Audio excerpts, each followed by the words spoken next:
everybody hear me? All right, excellent. I'll take it from the top. Good afternoon. Thank you for coming to our panel. This is Gaming is for Everyone, Accessibility in Video Games. My name is Frank Fonseca Jr. I'm with the DOTS RPG project, and I'll be your moderator for today. And we have a full host of esteemed guests here, so I'm going to do brief introductions, and we're going to roll into questions pretty quick, because we do have a short amount of time to get through a lot of stuff. So immediately next to me is Elizabeth McLain. She is Director of Disability Studies at Virginia Tech, and the mastermind behind Open the Gates. All right, further down the line we have Thormagana. All right, Twitch partner, content creator, photographer, and Black Eagle Guild leader on Twitch. We have Sara Winters, accessibility consultant, programmer, and cosplayer, showing off their skills today. Thank you, Sara. Next we have Steve Saylor, accessibility consultant, Twitch ambassador, content creator, and especially Dungeon and Disabled is one of my favorites. Yeah. Tune into that if you haven't seen it. And last but certainly not least, we have Elbel, or Ellie, Twitch partner, content creator, and crafter. So tune into her. And her first panel ever.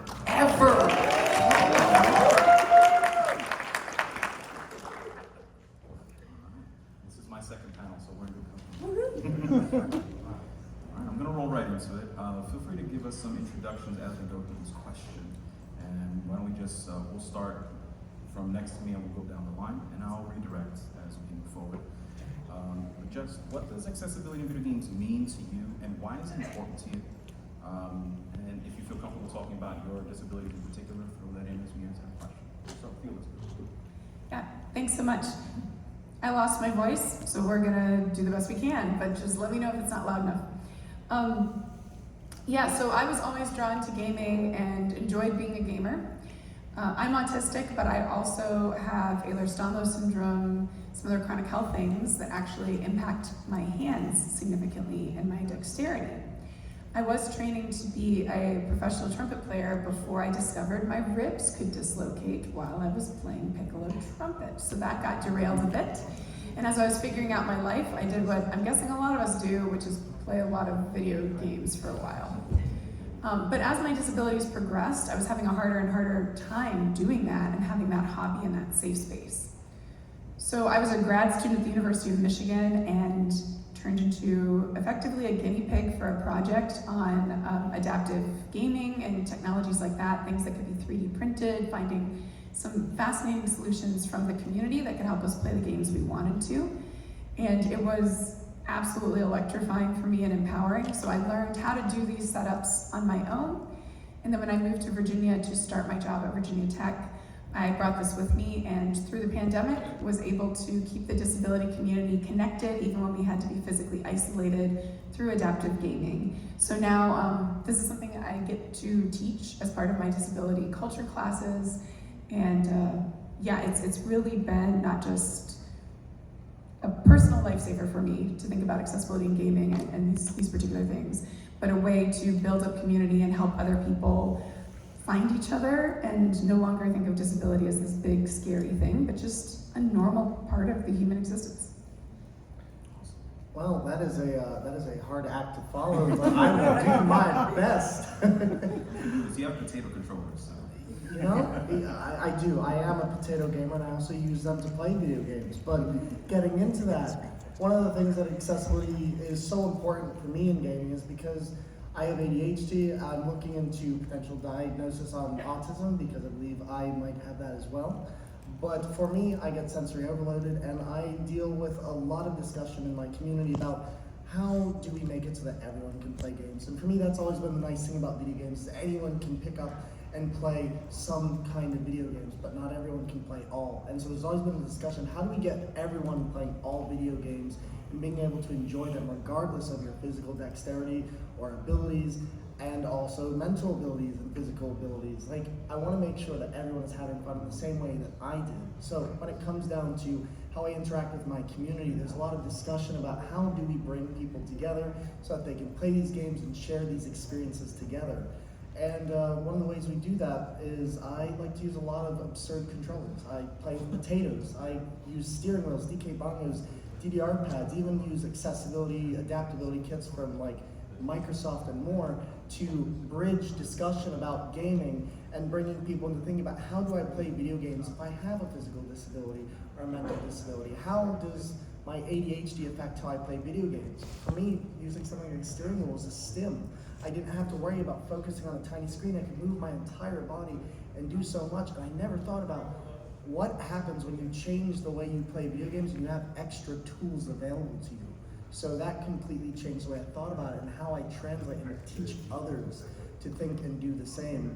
And I've worked with many different places, from special effect and many, many more, to have discussions and talk with them and other video game developers about what kind of options do you want to look at when you're starting with your video game, and how can you get as many people involved. Yeah. Awesome. Hello, I'm Sarah. I'm an accessibility consultant. I do a lot of programming.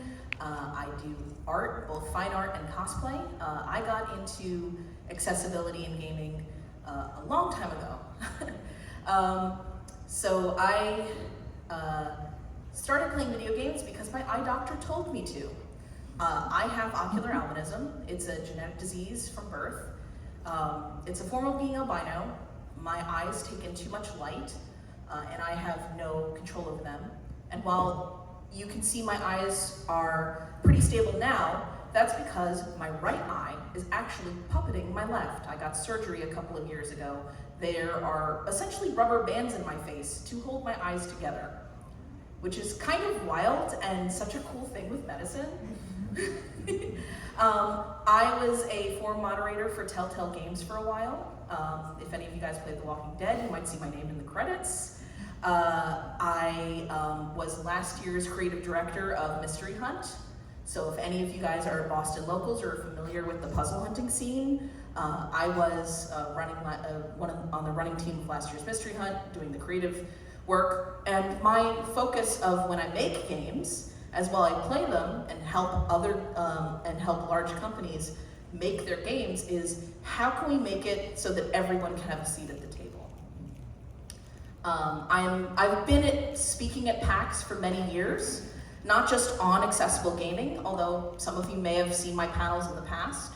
I also teach cosplay robotics. I build robots in my free time because I'm not busy enough in my life as it is. So I love this community. I love the way that gaming can bring so many people together. It is a fantastic middle ground, and it is an awesome hobby.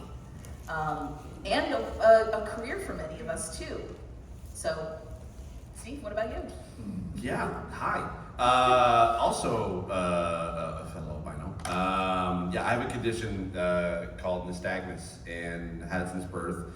Basically, it's involuntary eye movement where my eyes will move back and forth and I can't control them, and it just makes everything really blurry, where I can see lights, shapes, and shadows, but that's basically about it. And growing up, when I was trying to be able to play video games, I grew up in the 80s, so Nintendo was my first console. I couldn't play a lot of games, and I used to think that I just sucked at games, and that was not going to be a thing for me. As much as I tried to be able to play games with my friends, I just couldn't, and I kind of retreated to more solo games as much as I could, and was always kind of a casual gamer at best. But then career path kind of went into radio for a bit, but then it was like I started up a YouTube channel. Actually, this is the 10th year of me starting my series called Blind Gamer. Where essentially it started off as sort of a Let's Play channel, but I always thought it was because I can have the fact that I was blind, I can kind of use that as my niche and be like, it's more funny to watch me fail at video games than it is for me to do well. And eventually that kind of led into accessibility, and the epiphany I had on why accessibility is important to me was literally I was on a panel in front of an audience of game developers from all across the industry, from Bungie to CD Projekt Red to Rockstar to Ubisoft, and I had a realization that it was like I kept telling myself for years that I sucked at games, but in reality it was that video games sucked for me. And that was like the immediate, like everything just kind of came into focus at that moment, and I was like, okay, accessibility is what I need to do. So that I can be able to help those kids that are growing up that may think they suck at games, and in reality, it's like, no, there's just barriers there that games that are unfortunately in games that I would love to be able to remove for them. And I've had an amazing career. I've consulted on games like The Last of Us, Assassin's Creed, most recently Call of Duty Black Ops 6, and I can actually say this now, Doom the Dark Ages as well. And yeah, it's been a really wild and crazy career to be able to be doing this in my 30s and 40s now. Yay! I'm Ellie, or Elbel. I am a Twitch streamer, partner Twitch streamer. I use a wheelchair and have mobility disabilities, but I also have ADHD. And for me, my disabilities have slowly been changing over time. We don't have a diagnosis. I've been having symptoms for 20-something years, and it's just been slow progression and everything changing. So for me, accessibility is about gaming for everyone. And that doesn't mean that it's the same every day. That doesn't mean that it needs to be this cookie cutter, oh, we have to have this, because every body, every person, and every disability is super unique. And to me, that means that we should be adaptable, and games should be adaptable. And games are telling stories, and games are art. And everybody should have a chance to experience that. And we all should continue to grow and change, and just like our bodies do, and just like our needs do, because I need motion some days it's auditory, some days it's for ADHD of like, I can't focus, or I can't take notes, or I can't see these things, or understand what's going on. So finding games that have that variety and that continue to grow and change, and making that change in the world is the reason that I'm here and want to continue to help bring that awareness. Fantastic. Thank you, everybody. Excellent answers. Just a real quick aside, I also have ADHD. If anybody needs me to repeat or reframe questions at any point, access needs, happy to help. Let's roll into our second question. What are some of the biggest challenges you face when gaming? And have there been any games, techniques, or tools that have been like particularly helpful or accessible to you right out of the gate? And in particular, we want to focus on co-piloting here. So why don't we go in the same order? We'll start with you, Elizabeth. Yeah, I really like co-piloting, and when I say that, I don't mean anyone's proprietary system.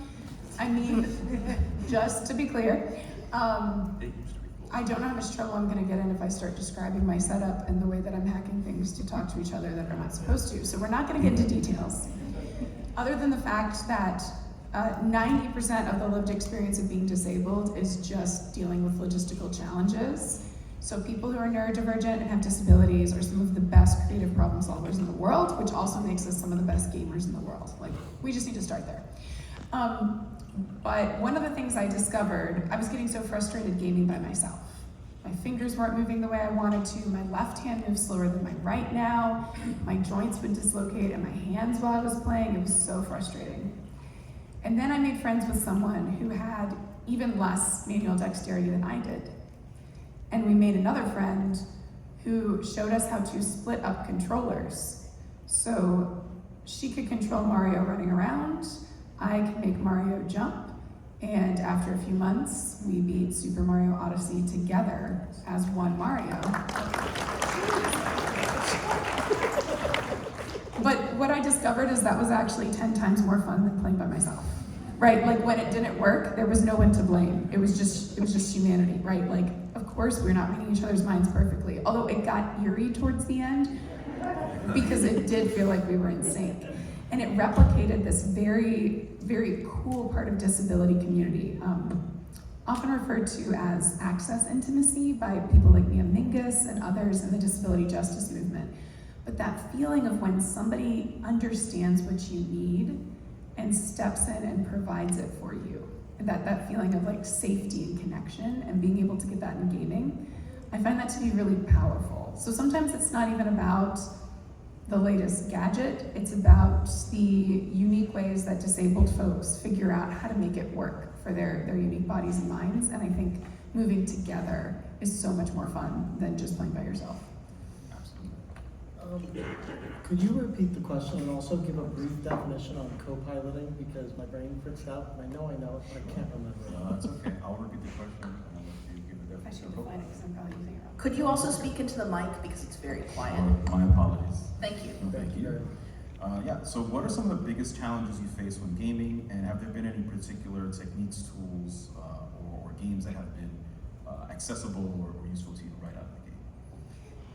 Yeah, I had asked to include co-piloting, which in this case, there are different setups. There are some where you could connect the game so that two controllers are together, helping one player.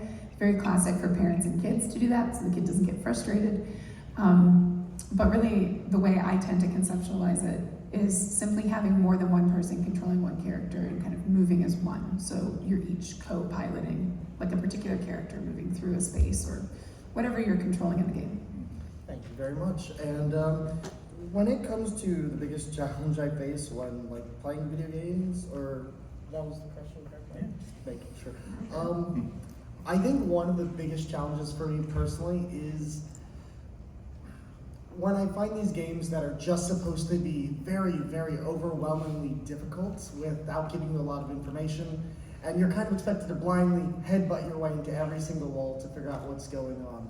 It's very frustrating because you have a lot of people who, like me, I'm dense. Like, you can throw a brick at me and it's gonna bounce off. I'm like, there's context clues in this room? Are the context clues in the room with me now? And I'll be staring at it. And so it's very frustrating for me when games don't have options that either guide you towards certain things or say, hey, we wanna give you a very direct way of saying this, and you have the option to turn that on. I found that when games give me those puzzles and those options to say, hey, here's a general guidance, it makes it way more fun for me to play rather than spending 5 hours in a hallway and trying to figure out which direction I'm supposed to go, and that has happened. But one of the things is, when it comes down to how I've had to adapt to it, I found that with some games, I actually, and this is kind of a weird take on it, but some games I've had to find that I just have to put down. I have to realize that certain games have not been made with me in mind, and that I either need to go and consult guides, which GameFAQs, thank you for 1993 to 2025, thank you for all the help. But user-written guides by people like me have been so helpful, or even YouTube videos, being able to go and see something visually. And as a kid, I was always told oh, if you look up, that's cheating. Or if you ask somebody for help and how they did something, that's invalid. And so honestly, one of the biggest challenges I had was simply asking for help and knowing that that was okay. And it's made a big difference in how I approach games, because now I know I can just go and ask somebody and I don't have to feel bad about it. And it's also, I can sit down with somebody and say, can you show me this, or can you do this for me? And it makes it a lot less stressful, but it's still not where I'd like to see accessibility in gaming. I still would like to have these options available so I can do it on my own, because that can be a frustrating experience. And the other thing too, just to go off of co-piloting, there are certain softwares I like to use, like ReWASD, for instance, where I've gone on a program called Parsec, and I've had somebody come in to the computer and help me with it, and also do 2 players, 1 controller in some instances. Just to help enhance that navigation or the enjoyment of, like you said, being in sync with somebody by the very end. Did it with Hollow Knight years ago, and it was a blast. But there we go. Awesome, thank you, Thor. So, I'm going to be talking about core gameplay loops. For those of you who aren't familiar, that is what a game expects you to do moment to moment. That is the core part of their game. So for Tetris, you're spinning pieces and then dropping them to make lines. Those are your core gameplay loops. Then something that might come in is if it's competitive Tetris, that doing that in a certain way might drop bricks on the opposing side. That's the simplest way. Most modern games don't have a single loop, or if they do, it can sometimes be broken. Imagine a game that's a rhythm game 99% of the way through, and then you get 75% of the way there, and there's suddenly a mandatory stealth segment. We've all been there. Yeah. And typically with games, you can see what the core gameplay loop is going to be within like the first hour or two. You play like, say, Stardew Valley, and you realize that it's going to be juggling resources of farming, mining, combat, and romance, or friendship. But what happens when, and then by that point you can decide, hey, I like this core gameplay loop, I like what this game is offering me, and I can do it. If both those needs are met, I'm gonna continue playing the game.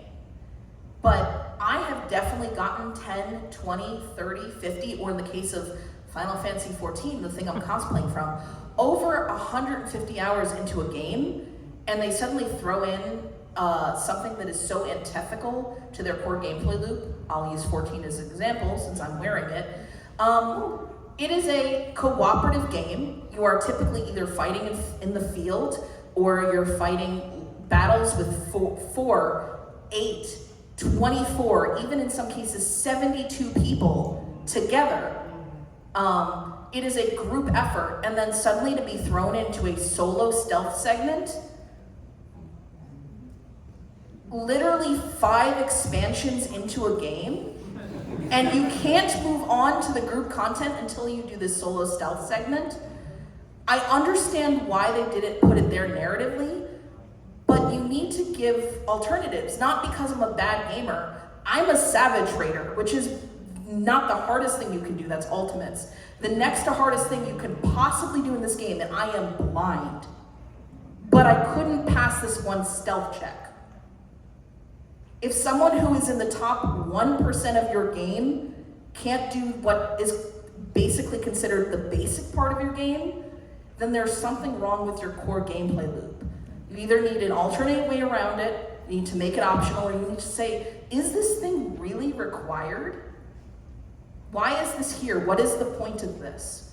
And those kinds of moments are called quit moments. In single player games, in multiplayer games, it is the first and only time I have had to put the controller down in the game, call up a friend, give them my Final Fantasy XIV password, and have them do it for me. And it was depressing, not because I couldn't do it, but because I had no other choice. Those kinds of things are what's frustrating. If I can't play a game in the first 2 hours, I understand that game isn't for me. But if I am one of the best players of the game in the world and suddenly can't do something that is considered one of the basic things you have to do, that's a problem. Absolutely. Thank you, Sarah. I'm just trying to, how I fall out. I love games, don't get me wrong. No, I mean, it's, yeah, I mean, when you kind of talk about challenge in video games, especially with accessibility, is that, I mean, oftentimes I think we're kind of in that point within the sort of, I guess, education about accessibility in gaming, is that a lot of people think it's just options. And yes, accessibility options or settings are definitely part of the solution, but it's also, as Sarah was kind of mentioning, is that it's part of the core gameplay loop. It's part of the, when you can do accessible design, which really, accessible, yes, it does mean having disabled players in mind, but accessible also means making sure that everyone can play. Like the phrase of gaming is for everyone is not just a cliche sort of like nice thing to say. It really is. It's like, and a lot of people say, well, maybe the game just isn't for you. But what if it was? What if it's something that I'm interested in? I should be allowed to be able to make that decision on my own instead of being forced to. And so when I'm playing games, like there are very rare times I'm able to basically roll credits in a game. There's very few games I've been able to do that. And I'll kind of even use it as an example. For the longest time, I've never been able to play any Silent Hill game. It was always too dark. It was always frantic. I couldn't be able to see what I needed to do. But with the recent Silent Hill 2 remake, they had a high contrast option where basically you put a shader on James and all the enemies and interactable objects in the game, and it also kind of like brightens up the environment, so it was a little bit easier for me to be able to walk around. And it, like, I will admit, it does look funny at first when you I don't even know what the name of it is, but it's the enemy that it looks like two legs kind of attached at the hip. I call them Levi because they look like two pairs of jeans. Being able to, and if you play Silent Hill 2, you know that they just like to creep or be around corners, so that when you turn around a corner, they're just there. And I know you can be able to hear the radio whenever enemies are nearby, but sometimes you can't with those. But there have been times where I'd be like, I just see a bright green two pairs of legs, and I'm like, I see you, Levi. And I can actually see them. And it's like, that's not even a pun intended.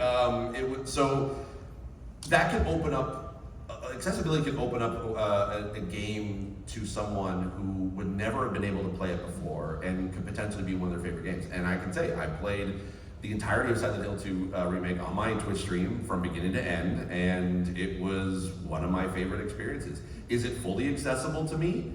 No, there were definitely some struggles. I would love to have had a screen reader or larger text size option in some cases, or at least larger than what was presented. But what when you're kind of talking about, again, accessibility options and accessible design, it's really just trying to be able to have a game that can be playable by anybody. Not making it easy. We still want the same challenge of playing a game. That's why I'm like, as much as I harp on like Souls-like games, I still think that there could be accessibility in there and beyond just, everyone, if you think that easy mode is the solution, it's not. I'll be the first to say it. Adding an easy mode into the Souls-like game is not the solution. There are other things you could do to add accessibility in there. We want the same challenge. We want to be able to learn by time. We understand that gameplay loop. But if you just remove some of the barriers and still keep that challenge there, then that makes that game more accessible and approachable to us. Let me also get my teeth kicked in. Listen, We like challenge. Yes. No, go ahead, please. As somebody who loves Souls games, please add more accessibility options. And what works for what game is going to work for another. A game that is purely about stealth and walking into that is going to have different needs than an action game or a RPG. Yeah. I think part of the question was, what's a game out of the box that's felt accessible to us, right? Yeah. And very much for a lot of what Steve said. I have not finished it, but I've been playing Souls of Midnight and absolutely in love with that game. And when you look at the options in the game, there are so many, but some of them are, you can skip a stealth section or a speed section. So if you don't have the dexterity to quickly move through the running being chased, or that gives you anxiety, there are options to do that. And I don't think personally that takes away from the gameplay, the game at all. I'm still getting to experience the story. I still get to experience the world. And it makes it available to someone that might affect them. You can skip battles, you can skip, I just think having that option, I don't think would take away from someone playing Elden Ring. I don't think it's gonna take away from anything like that. There's a reason that I haven't played any Souls games. I like the anxiety, the dread, but I want that challenge. I love that challenge. And I think we all find that way in different video games, and that's an incredible thing about this art form. Yeah, absolutely. Yeah, thank you. Great answers, everyone. You've touched on some future questions, but that's good. That's going to help us segue into the next one. So really, what are some very basic accessibility options that every game should have? And what are the curb-cutting effects that those options would have on existing games or future games? Increasing text size. Absolutely. Please. And that is like my biggest gripe in many video game, as like when you have a 6-point font. I'm sorry that Increasing it to a 7 is not increasing no, it. no. And because here's the thing, and it's practical. It's not just necessarily for accessibility. It's practical because how many here play games on a Steam Deck, a Switch, or A TV handheld, sitting further a back. handheld game? Yeah. As that's becoming more popular, you can't read that little tiny font size on that small of a screen. No. So developers just need to be able to have that as an option. Developers need to play in every condition that they expect their players to play in. Yep. And as someone who has program games where I'm sitting at my desktop with the monitor like here, I'm like, okay, but I wonder why. Yeah. Maybe it's because we have the same condition. Sorry, I'm gonna push lightly on something. Gentle. But for things like Mystery Hunt last year, I checked what it would look like on a cell phone. Because even it's an ARG if anyone's familiar, and it's free, and it's every January here in Boston. But a lot of it takes place on a device, and people suggest we'll play it on a computer. Well, a lot of it's a running around scavenger hunt, like running around the city of Boston. What is it going to be on the phone? Because people are going to be accessing it remotely as they're doing those parts. If I can't read it on mobile, how are my players supposed to be able to? Let me get my desktop backpack. Yeah. As you're on the tee, just carrying your desktop around. But Ellie, I think you had something you wanted to say? I did, and then I lost it ADHD. But this is why I have notes. A game that I haven't had a chance to play, but my fiance has, was American Arcadia.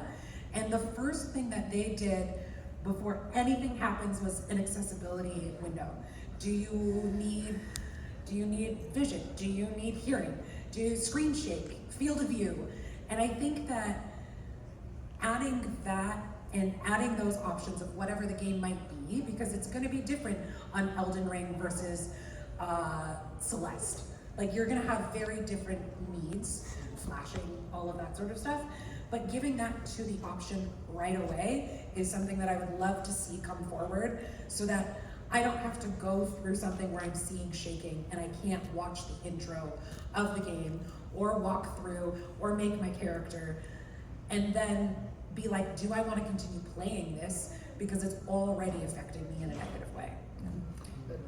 You go first. I was gonna say, please increase the size of HUD. Like, give me the ability to control the size of my HUD, because like if I'm on my computer and I'm staring at this tiny little mini map, and like you have a health bar that's the size of the sky, why can't I have that be the same size so I can see where the enemies are on the map or where the landmarks are? But also, my other thing is sound options. Yeah. I do not want to go into a game like Sekiro, go to do a death blow on an enemy and have my eardrums blown out by that loud, piercing sound. Give me the option to dictate highs and lows of volume, because I'm tired of playing games where I have to stop playing because something loud and piercing or tinnitus-like inducing sounds make me have to stop playing the game. I couldn't play Fatal Frame and everybody was like, you're a photographer, you'd love this. And I go to play it and like not even a couple minutes in, I'm like, I can't play this. Can I give a positive shout out since I gave such a negative one on my last question? I got to shout out God of War, where when you're in the options menu and you're checking something, actually on the side will show you what that's going to do to your screen before you actually commit. And Silent Hill had a similar thing, I believe, as well. Preview window. Yeah, the preview window. So nice. But like, I'll even go back to Resident Evil 4 actually. They actually did have sound options. And like, here are sound options that will disable or lessen the sound of gunshots. And that for me was like, oh my god, yes. Exactly. Like, I don't like shooter games in general, but I didn't like playing zombie shooters, especially because it was so loud. And so having the option to just say, dull that down, increase the overall atmosphere so I can hear what's going on around me was game changing. And also, I love yellow paint. Fight me. Yellow paint's the best. I am pro yellow paint. Me too. Now, if it's an option to toggle it off, that's fine. Yeah. But if you only have one option, give us the paint. To kind of circle back to something earlier, the idea that it would be lovely if game developers actually played under the real circumstances. You might have noticed we're listing a lot of stuff. There's a huge variety of bodies and minds. And one of the cool things about neurodiversity, a term that's really rising in the popular consciousness, is that it teaches us that just like we have all these different shaped bodies, we have all of these different minds. Which means if you're out there developing games and you're disheartened by this, I'm sorry, it is complicated. I don't necessarily envy you, but the answer is hire disabled consultants, hire disabled developers, mentor them, help them get into training programs. You need us. Like, you're not going to be able to do this without us. But the good news is there's tons of us that are great at this, I'm not one of them. They're over here to my left. But there's tons of folks that are there to help. There's tons of disabled creators we can uplift. And the more that you can actually listen to the community, design with them instead of designing for them, it can make huge, huge difference. Spend the money that you would put on giant content creator budget into accessibility budget. Yes, please. Yes. Thank you. Or spend the money that you're gonna spend to fix your game in a patch later, Yep. at the beginning with consultants. And on that note, the original question had mentioned curb cut, but none of us spoke what that was, so I'm gonna take a moment. Yeah. So that is another accessibility term. It actually comes from city planning, and one of my good jillion jobs outside of gaming was I actually did work in city planning for a few years. Curb cutting is when, if you're at the end of a sidewalk and there's that dip in the road, that's a curb cut. It was originally designed so that people in wheelchairs could get on and off the roads, because prior to that, if you're in a wheelchair, how do you get on the sidewalk from the road or vice versa? You'd have to have a second person help you get up. And while that's something that we could do, I always ask for help if I need it. It's a big important thing if you have any disability in the crowd, is recognizing when you do need help. And better yet, if you know who can help you, asking them for it. And also understanding that, people are people, we're all busy, we're not all gonna be able to help. Finding a network of other people who can help you. I think I can speak for myself here. I'm part of a lot of great Discord communities and in-person communities. And if you live in a city, there's probably resources for you too, both nonprofit as well as like Lions clubs and whatever. Ask for help.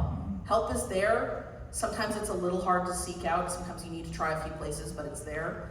But that's what a curb cut is. But people found out really quickly that curb cuts didn't just help people in wheelchairs.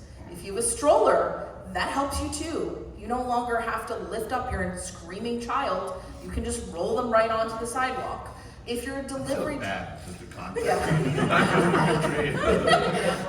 if you're a delivery driver with a heavy push cart, you no longer need to lift up your packages. You can roll them right up the curb cut. So a curb cut is when something that was originally designed to help disabled people helps everyone. And there's another half of that curb cut. We're talking about hiring accessible consultants. May I take a moment to talk about a consulting opportunity that I had recently? I'm not going to name the name of the company because I'm not allowed to. It may not even be gaming because I do consulting outside of games, but the point still stands. I was asked to consult for something very big, technology related. But it was going to be out in a tech lab, which is out in the middle of nowhere. I'm blind. They were getting people who had physical disabilities, people had auditory disabilities, and then they were like, well, we can't get any blind consultants. They couldn't figure out why. So I had two options.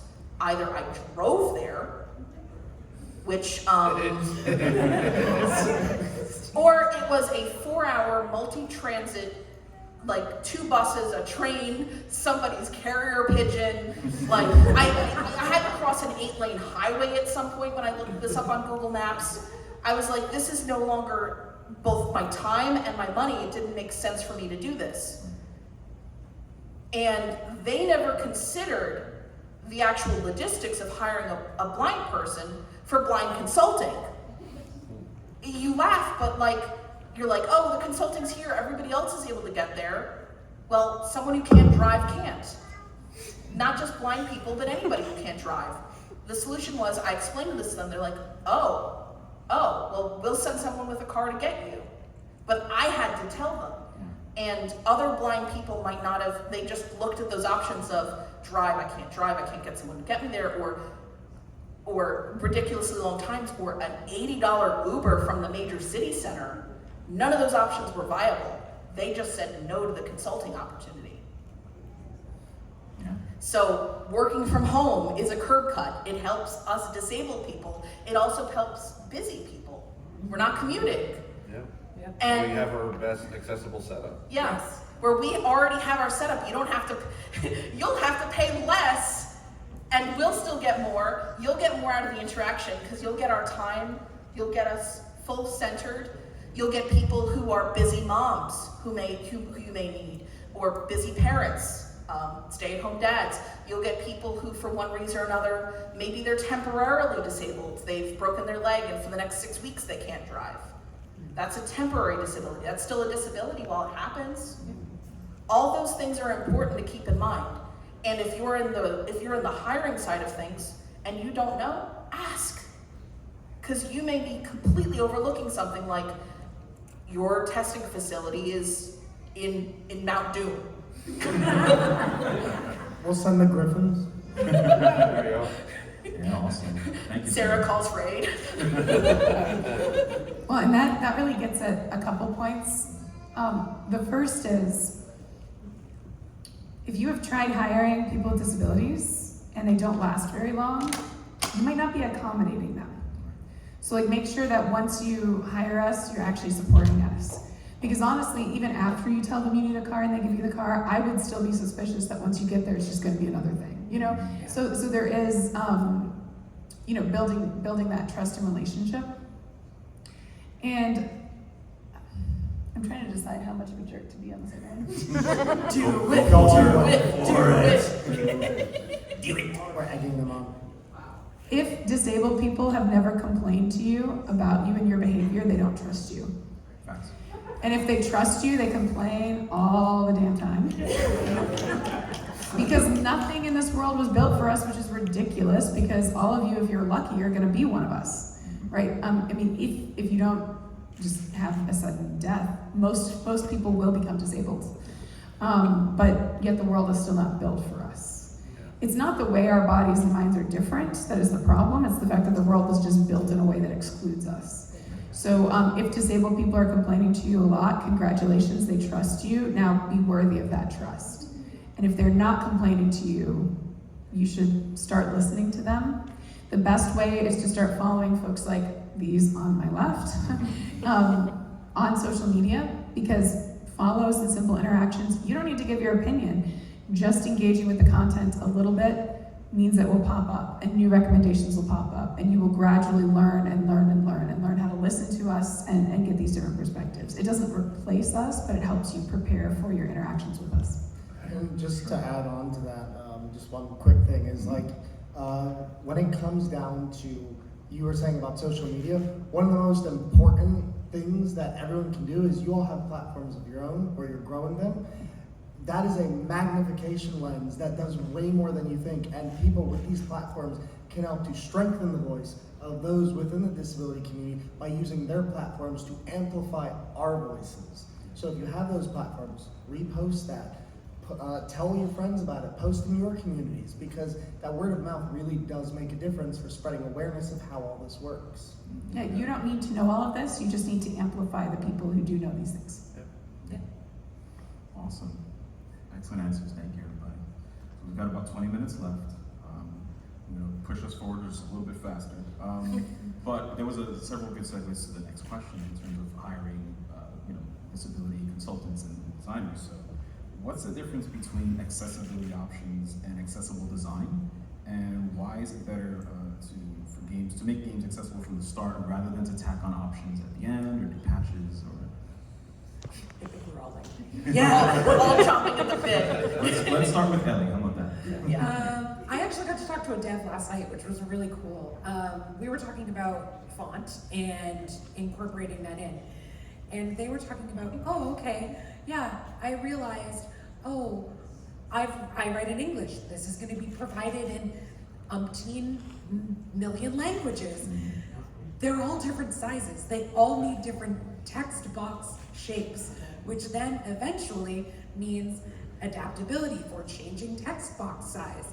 If you don't take that information at the very beginning and you build your game the way that you think, oh, English, that's it, and then you go to port it to another language, you've done the project. You've spent hundreds of thousands of dollars, and then you have to go back to square one for your text box. That is a great example right there of starting from the ground, building that foundation of, here are the things, okay, color design, character design, building all of that in sound design. Put those buttons in at the beginning, And you go, we're not gonna turn that on until step 100, but it's there because you've consulted with people who will need and use those features. It will save you time, money, resources so far down the line, and it'll make your game receptive to the public in such a strong way that you probably don't even realize. Yeah, for me, like, I guess I talked about the options in design before. I think kind of the perfect sort of blend of the two example that I have is anyone played your Ghost of Tsushima? Yeah? Okay. So in that game, there is an option called Kurosawa mode. And if you haven't played that or don't know, basically it recreates the look of a Kurosawa film, which means putting a game into a black and white filter, and also kind of changing the audio to make it sound like it's coming from like the 50s and 60s. And what had happened was that when the developers wanted to be able to have that mode in the game, they realized, oh, we have some things like built into the game design that are not accessible for those who are like colorblind, because they're playing it in black and white. There are certain things that were reliant on color, so they went in and basically kind of redesigned what the game looked like, so that whenever you're playing in Kurosawa mode, you're not reliant on color in order to be able to play the game. And that's why I say it's like the 100% accessible for those who are colorblind. That's the kind of perfect blending of design plus options. And basically, design is like when you're if you can do it early on, that's the best way. But it's also never too late to work on accessibility. It just depends on kind of what you're able to do resource-wise. But when you're designing something with accessibility in mind, it's really just trying to think about how many players that you want to be able to enjoy your game. The example I kind of like to give is like if you want to create like a cool dodge mechanic in a game. Well, okay, you have to start thinking about, okay, yeah, I want this to look and feel cool. All right, but what if a person can't? So you have to dodge mechanic, you have to hit a button. Okay, does it have to be a button? Can it be a joystick? Can it be a trigger? And then also, does it have to be a specific button on a controller? Can you be able to remap it to a different controller? Does it also, the indication on screen to be able to hit that button, does it have to be like a specific color? Can it be a symbol? It's when you start thinking about all those things in the design phase, you then don't have to rely on options to be able to like accommodate for it. You can still have that, and that's great for customization. That really is what the options are there for. It's customizing the experience, the original design experience. But if you can blend the two together, then you start to make a more fully accessible game. You so hit the nail on the head with the text coming back later. Years ago, I was helping with the translation of a Japanese visual novel. And the text box was fixed size, fixed speed, which, if any of you guys are familiar with Japanese to English, Japanese uses way less characters to say the same thing because they use a kanji system. So one symbol could be an entire 10-letter word. Like telephone is 2 letters in Japanese. Den, wa, and that's each one kanji each, 1 letter. Imagine having to go from saying telephone in Japanese, where it's literally taking up 2 bytes on the screen, to Telephone, 9 letters, sorry, not 10. 10 for the space, because Japanese doesn't have spaces. Imagine having to go and have to redo that when it's mapped to time. When you have those fixed systems to begin with, and you're like, oh, but I'm going to translate this in English later. Well, you need to test that from the get-go. That's not even an accessibility thing. That's just straight up translation. But yet it comes back to accessibility, because your way of solving that now is, now the English has to be real tiny to fit the same text box in time. And it's moving too fast. And even native English speakers wouldn't be able to read at that speed. Yeah, talking English, German's the worst. It's the Yeah. longest letters for every word. What is the word for dishwasher again? It's like 25 letters long. It's like, if you've never talked to any dev, like when they talk about localization, language localization, they say the base of the testing point for them is how does it translate into German? Yeah. How does it look in The German? 1,000-yard stare of German. Conversation last night. Exactly, yeah. Everything is a compound word in German. So again, this is something that isn't necessarily accessibility, but brushes up so tightly against it, it eventually becomes accessibility. And at the end of the day, you're spending money twice, and don't you want to spend one money, not two money? But I think exactly what you said goes back to the idea of like curb cutting and what things are in video games that people don't realize are accessibility. Like field of view, third person. Those are all things that help people with motion. And motion Inverted camera. Exactly. Those are all things that people are going to use every day. To be honest, like everyone has said amazing things that I don't think I can really expand upon. So I'm going to pass it over to you. Just roll for initiative for the next question. Yeah. You can agree, Thor, if you agree. I rolled a 5. I rolled a 2. But here's what I'll ask. The other side of the table left this well. Can I go first in the next one? Absolutely. Because is this one? Can you? Can I say that? Yeah. Go for it. Go. I hope that's what I have. Yeah, absolutely. So we'll take that question. We'll spend a little time on this one. What might be effective ways to fight the stigma surrounding accessibility options being considered as cheating? Is it even worth our effort to take on this labor as an aspect of awareness and acceptance for disability in gaming? So I want to preface what I'm about to say with a few things. One, I apologize because the language I'm about to use is not polite. Two, yes, I do have a PhD and I do have a larger vocabulary and I'm choosing this deliberately. Who the fuck cares? Yes.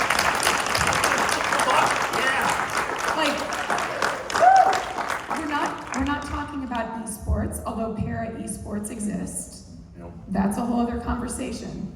Who cares? I mean, I remember playing The Witcher 2. I'm obsessed with The Witcher video games, probably at an unhealthy level, but honestly, my therapist was prescribing them during the pandemic, so you know. What are you gonna do? She said I had to play them. I'm just kidding. Well, I'm not kidding, but it is fun. I remember playing The Witcher 2 and being really disheartened that I had to lower the difficulty setting, which is not something that my pride takes well. A few months later, I let a friend put together a new computer. I had taken on a consulting job, was able to afford to upgrade, and as soon as I upgraded my computer, guess what? I could play The Witcher 2 at a very high difficulty level. The problem was my computer wasn't rendering properly. So when there were too many monsters swarming you, there was a delay, just because my computer could not handle this. So when I lowered the difficulty level, the way it was doing it was having fewer monsters spawn, or at least spawn slower. And I was like, wow, I just beat myself up for a long time over, frankly, just having an old computer that probably should not have been trying to play this game on. But then I started taking that attitude towards other things. Like, although the organization that I founded, Open the Gates Gaming, is right now focused on tabletop role-playing games, I think a lot of the principles apply. Like, we believe that play is a human right, but as of right now, not everyone is able to access play. We believe everyone's a storyteller, but too many people are not able to tell their stories. That at the end of the day, systems need to be flexible to be accessible, and that the only way that we're going to get there is by letting those who are most impacted lead. So you know what? Geralt does not care what level you're playing this at, and I've talked to Doug Cockle and he agrees. So, you know, this is for you. This is not for anyone else. This is for you. So I'm sick of this question. It makes me angry. I'm glad you asked the question, to be clear. But every time I deal with it, like it's very hard to respond to it appropriately in a polite register, because it's also related to this other phenomenon that's happening that I want to name. It's when I park in an accessible spot and I hang up my accessible hang tag and strangers come up and berate me, even when I get my cane out or my crutches or my rollator, because I'm too young to be disabled. Gross. I'm sorry.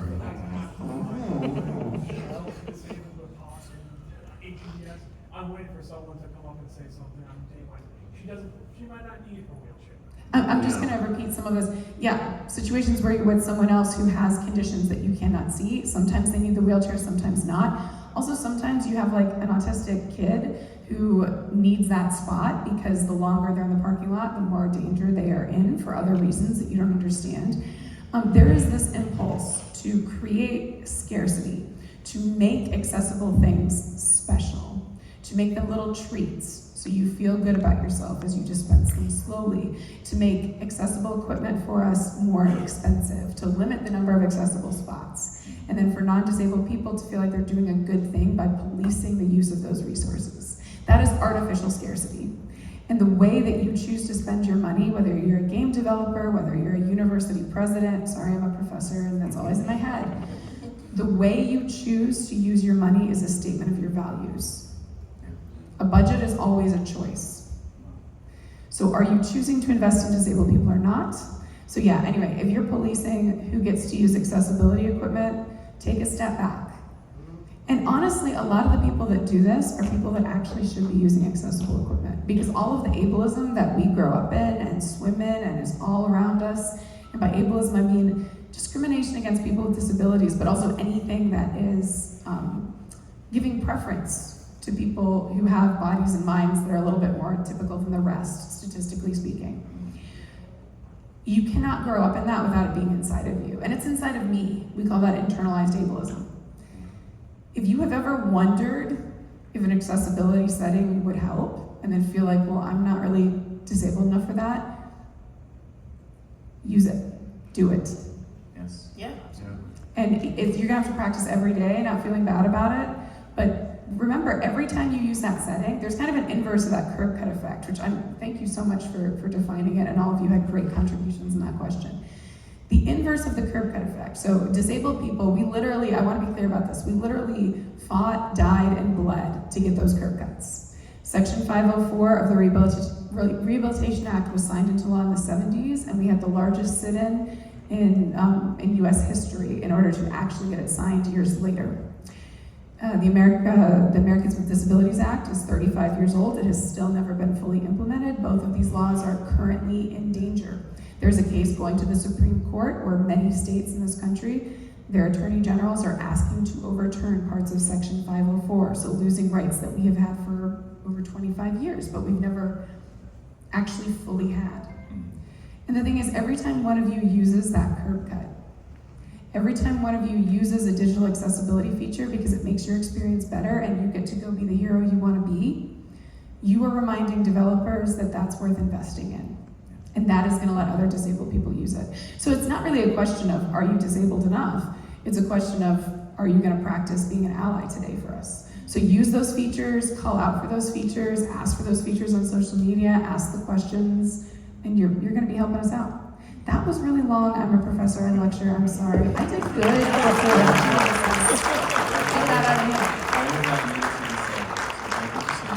I'm going to mute myself. No, that was perfect. Yeah, absolutely. Another round of applause for that answer. So we are approaching 5 minutes. If anyone has anything additional to add or hard disagrees, chime in with that now. May I? Yes. So I'm gonna piggyback off of that. So on one of my day jobs, we had a shared machine at my work, and I got hold of it because I needed it for what I was trying to do. And I asked my team, I'm like, hey, I can't read any of this. Can I make it larger print? And hearing no dissidence, I set it the way that I would set my home machine. A day later, I get a message from my boss. He's like, I need to talk to you about the new machine. I wasn't fearing the worst because he was actually a really great boss, but what he said to me was, I didn't realize how much I needed it until you said it the way that you did. Feel free to dig in and try those accessibility options. No matter how able-bodied you think or you are, you may find that the things that are helping us make your game experience better. I don't mean easier, because I will always bump up the difficulty from where I set it to at the beginning if I think I'm not having enough of a challenge. I want to be challenged, mind you, whatever that means for the game that I'm playing. I don't want it impossible, but I want to be challenged. I think I kind of want to almost change that a little bit. It's like needing the challenge or not necessarily making it easier or harder. It's about making the game more fucking fun. Yeah! If you need to be able to turn down the difficulty just so that you can have fun playing the game, then that's your choice. That's why customization options are there. That's why accessibility is there. It's so that you can enjoy playing video games. Nobody complains when you swap out your green hat for a bright red one because you want to have a red hat in your game. Why should they care what your difficulty level is? Exactly. Gaming's about having fun. Yeah. That's why we all do it, I hope, I think. Yeah. That's why all of you are here at PAX, right? Right? I mean, so as an example too, like, so I talked about Doom the Dark Ages. There is a ton of difficulty options you can be able to choose to be able to play in that game. So if you want to be able to just be the ultimate tank and just destroy demons and make it as fun as possible, you can do that by increasing or decreasing the difficulty and all the other options that come with it. And because at that point, it makes the game more damn fun. Mm-hmm. Well, like, and just to add on to that, you know, there's a very popular game that the kids love nowadays called Fortnite. Oh And, no, not the Fortnite. Not the Fortnite, but that popular fork knife game has this fantastic accessibility option that has to do with where somebody is located in relation to you and where sound is coming from. And that's a competitive game, mind you. Yes. And so the thing is, because this was such an amazing option in the game, competitive players started using it because it gave them a better sense of where people were. So accessibility turned into something for everyone, and that's what we need.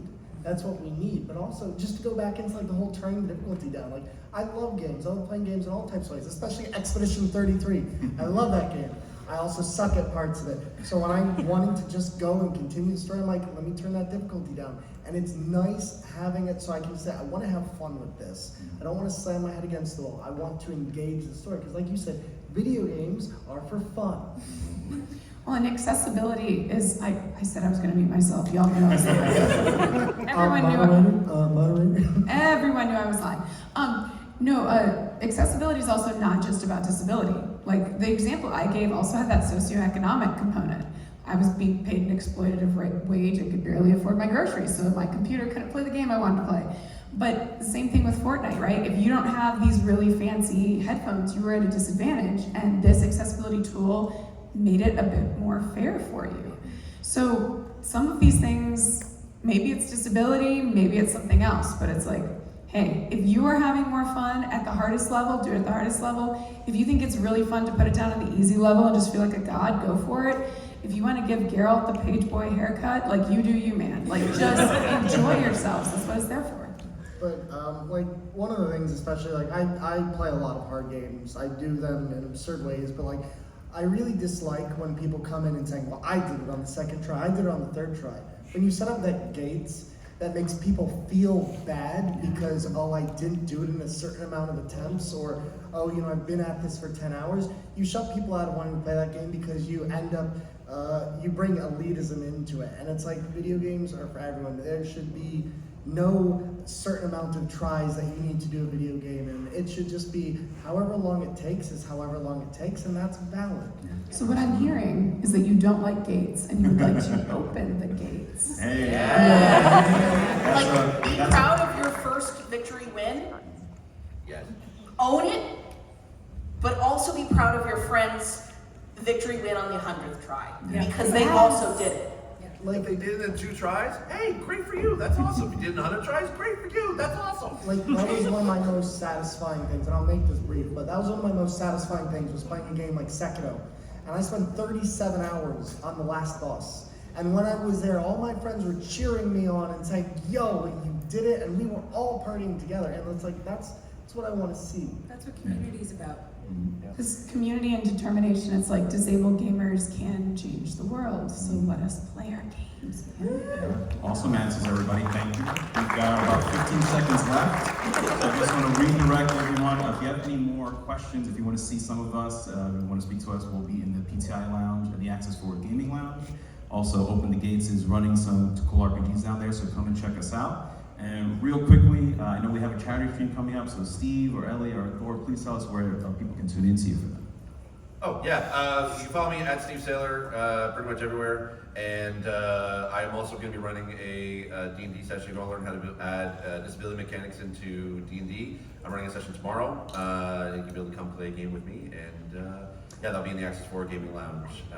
So are we all heading there over now for questions, or are we Oh, gonna be one, meeting sorry, outside? one more- questions. Oh, sorry, sorry. one more thing. We also are going to be, for Global Accessibility Awareness Day, Steve Saylor will actually be DMing a campaign for Dragon Games. Yeah, so on the official, it's not announced yet, but it will be officially announced on Monday, but I can say on, Secrets! Secrets, yes. On the official Twitch channel, there'll be a DVD PvP showdown, and we have a special guest that's going to be playing as our big dragon against 4 players, including Ellie and Thor, who will be playing in as well. And we'll be raising money for a Dots RPG project, and yeah, come join me. Thank you, everybody. We are over time. Thank you for hanging out with us. If you want to ask us some So questions, we will we're be available. directly outside if you have questions. Absolutely. And enjoy your PAX. Take care.